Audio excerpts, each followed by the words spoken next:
Texas is pushing a proposed law that would let the state overrule the U.S. Supreme Court.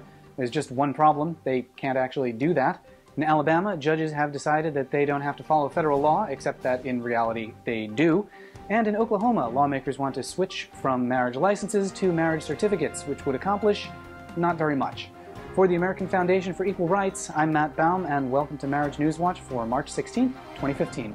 Let's start in Texas this week, where State Rep Molly White has introduced a bill that would let the state ignore a U.S. Supreme Court ruling that would legalize marriage equality.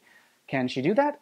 No, that's not how laws work, or the Supreme Court, or America in general. For better or for worse, Texas is still part of the United States, so the state can't just say no thanks when the Supreme Court tells them to do something.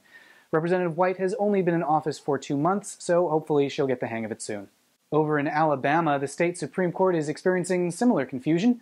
They've ordered probate judges to ignore the federal ruling that they have to issue marriage licenses to gay and lesbian couples. So now it's state law versus federal law, and nobody knows which one will win. Just kidding, federal law will win. That is the basis of our entire legal system.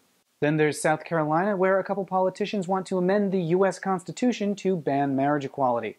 This has zero chance of actually happening, but State Senator Larry Grooms says that it is necessary for, quote, the propagation of our species. Contrary to what Senator Grooms seems to think, reproduction does not, in fact, originate in the U.S. Constitution. And in Oklahoma, State Rep Todd Russ has solved the marriage debate with a new bill that would switch the state from issuing marriage licenses to marriage certificates.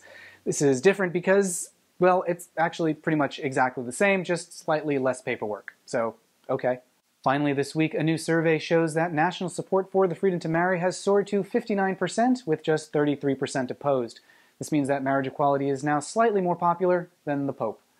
Those are the headlines. Subscribe here for more on all these stories. For the American Foundation for Equal Rights, I'm Matt Baum. Thanks for watching, and we'll see you next week.